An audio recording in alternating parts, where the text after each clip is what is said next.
नमस्कार। न्यूज़ 18 बिहार झारखंड के digital platform पे आप सभी दर्शकों का बहुत बहुत स्वागत। मैं राहुल ओझा आपके साथ। भारत के राष्ट्रीय सुरक्षा सलाहकार अजीत डोभाल रूस की यात्रा पर है। उनकी यह यात्रा ऐसे समय में हुई है जब अमेरिका लगातार भारत पर दबाव बना रहा है कि वह रूस से तेल खरीदना बंद कर दे। डोभाल के रूस जाने के बाद पुतिन की भारत यात्रा की रूपरेखा तैयार हो गई है। इस साल के अंत तक पुतिन के भारत आने की उम्मीद है।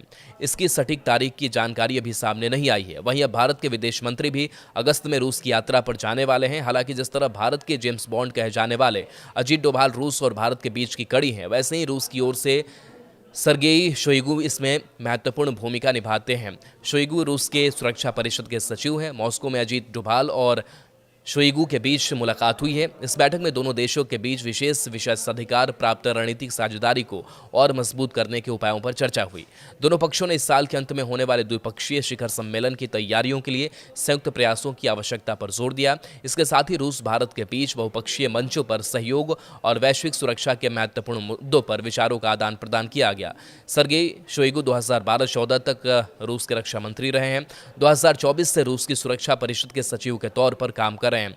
शोइगु 1991 से 2012 तक रूस के आपातकालीन स्थिति मंत्री के रहे और 2012 में कुछ समय के लिए मॉस्को ओब्लास्ट के गवर्नर भी थे। यह दिखाता है कि शोइगु लंबे समय से रूसी सत्ता के करीब रहे हैं। यूक्रेन युद्ध शुरू होने के बाद से वह चर्चा में रहे हैं, जिसके बाद यूरोपीय संघ, संयुक्त राज्य अमेरिका और कनाडा ने उन पर प्रतिबंध लगाए। इसके अतिरिक्त अंतर्राष्ट्रीय आपराधिक न्यायालय ICC ने यूक्रेन में युद्ध अपराधों के आरोप में उनके खिलाफ गिरफ्तारी वारंट जारी किया है। शोइगु को व्लादिमीर पुतिन का बहुत करीबी माना जाता है। दोनों की दोस्ती 1990 के दशक से है और वे अक्सर साइबेरिया में छुट्टियां मनाते हुए देखे गए हैं, जहां वे मछली पकड़ने और शिकार जैसे शौक शेयर करते हैं। रक्षा मंत्री रहने के दौरान शोइगु ने रूसी सेना में बड़े पैमाने पर आधुनिकीकरण और युद्ध प्रशिक्षण को बढ़ावा दिया।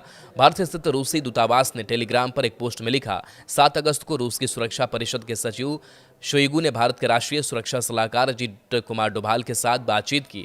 दोनों पक्षों ने रूस भारत विशेष और विशेषाधिकार प्राप्त रणनीतिक साझेदारी को और मजबूत करने के तरीकों पर चर्चा की और इस साल के अंत में होने वाले द्विपक्षीय शिखर सम्मेलन की तैयारी में संयुक्त प्रयासों के महत्व पर बल दिया। रूसी राष्ट्रपति व्लादिमीर पुतिन ने गुरुवार को क्रेमलिन में डोभाल से मुलाकात की थी, जो नई दिल्ली और मॉस्को के बीच विकसित हो रही रणनीतिक साझेदारी में एक महत्वपूर्ण क्षण था।